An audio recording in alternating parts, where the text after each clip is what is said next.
Bismillahirrahmanirrahim. Assalamualaikum warahmatullahi wabarakatuh. Selamat pagi, salam sejahtera bagi kita semua. Baik, kami dari kelompok 6 akan mempresentasikan makalah kami yang berjudul tentang latar belakang lahirnya sistem tanah paksa dan peraturan-peraturannya. Baik, kami dari kelompok 6 dengan anggota 3 orang. Yang pertama itu saya sendiri. Perkenalkan, nama saya Nola Alvinita, NIM 1614090118. Dan yang kedua itu Muhammad Zaki dengan NIM 1814090017. Dan yang ketiga itu Fadia Zahra dengan NIM 1814090027. Nah, di sini saya membahas materi yang pertama, yaitu latar belakang lahirnya sistem tanah paksa. Secara umum, latar belakang diterapkannya sistem tanah paksa oleh Belanda di Indonesia adalah karena kondisi keuangan Belanda yang sedang mengalami krisis. Kas Belanda menjadi kosong. Di samping itu, Belanda juga harus membayar hutang agar terhindar dari kebangkrutan. Hutang yang harus dibayar oleh Belanda sangat besar. Hutang Belanda yang besar ini disebabkan oleh beberapa hal. Yang pertama itu revolusi Belgia, yang mana di sini Belgia melakukan revolusi untuk merdeka dari Belanda. Dan yang kedua itu perseteruan Belanda dengan Inggris. Dan yang ketiga, pemberontakan yang terjadi di berbagai wilayah Indonesia. Dan yang keempat, salah satu pemberontakan di Indonesia dilakukan oleh Pangeran Diponegoro yang membuat kas Belanda menjadi habis. Dan yang kelima, praktek monopoli rempah-rempah di Indonesia tidak menghasilkan keuntungan yang cukup bagi Belanda. Nah, faktor-faktor terbentuklah yang membuat perekonomian Belanda menjadi hancur, sehingga Belanda dililit hutang yang sangat besar. Belanda yang seharusnya menghasilkan banyak uang dari penjajahan mereka terhadap Indonesia justru menghabiskan banyak uang. Nah, oleh karena itulah diperlukan sumber penghasil yang dapat secara cepat menghasilkan dan memberikan pendapat bagi Belanda. Oleh sebab itulah akhirnya dicetuskan kebijakan sistem tanah paksa oleh Gubernur Jenderal Van der Bos pada tahun 1830. Nah, berdasarkan yang saya jelaskan tadi, dapat kita simpulkan bahwa latar belakang lahirnya sistem tanah paksa yang diterapkan oleh Belanda di Indonesia adalah karena Belanda memerlukan penghasilan secara cepat untuk memulihkan kondisi perekonomian mereka, mengisi kas mereka yang sedang krisis, dan membayar hutang agar Belanda ini terhindar dari kebangkrutan. Nah, itulah penjelasan pembahasan dari latar belakang lahirnya sistem tanah paksa. Dan yang poin kedua itu tentang peraturan-peraturan sistem tanah paksa yang akan disampaikan oleh rekan-rekan saya. Baik, terima kasih. Assalamualaikum warahmatullahi wabarakatuh. Nama Muhammad Zaki dengan NIM 1814090017. Pada kesempatan ini saya ingin menjelaskan sedikit mengenai tanah paksa dan peraturan-peraturannya.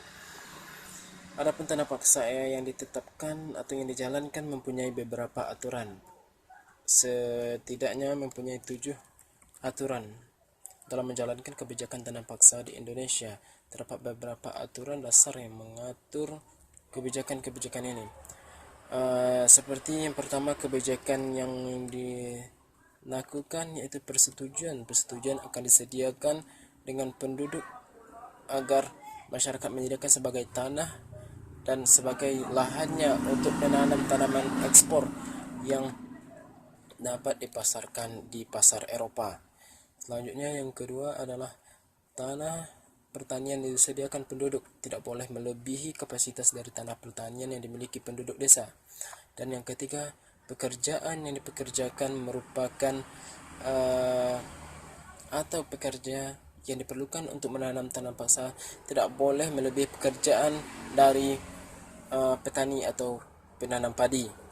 Selanjutnya, tanah yang disediakan penduduk tersebut bebas dari pajak tanah. Artinya dia tidak mengeluarkan, atau tanah yang disewa tersebut tidak mengeluarkan uang sewa atau pajak kepada negara. Yang selanjutnya, yang kelima, hasil dari tanah tersebut diserahkan kepada pemerintah Hindia Belanda. Jika harganya ditaksir melebihi pajak tanah yang harus dibayar rakyat, maka kelebihan akan diberikan kepada penduduk. Dan yang keenam, kegagalan panen yang bukan karena kesalahan petani merupakan tanggung jawab dan wewenang dari pemerintah. Dan yang ketujuh merupakan bagi yang tidak memiliki tanah atau yang istilahnya pengangguran akan dipekerjakan oleh pemerintah selama 65 hari selama setahun atau setiap tahun. Secara umum, jika kita perhatikan, peraturan ini tidak terlihat terlalu memberatkan dan merugikan bangsa rakyat Hindia Belanda atau bangsa Nusantara. Kita dapat melihat bahwa tanah yang disediakan tidak melebihi dari 1/5 tanah milik penduduk desa. Artinya para petani masih bisa bercocok tanam seperti normalnya di lahan pertanian mereka, karena hanya 1/5 lahannya yang digunakan untuk tanam paksa.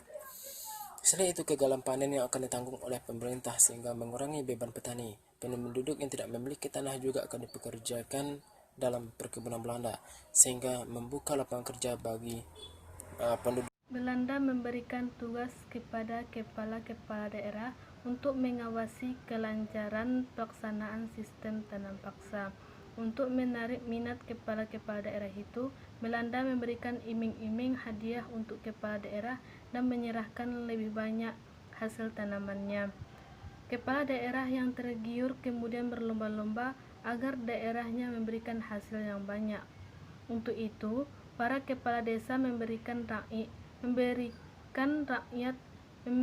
rakyat agar bekerja keras.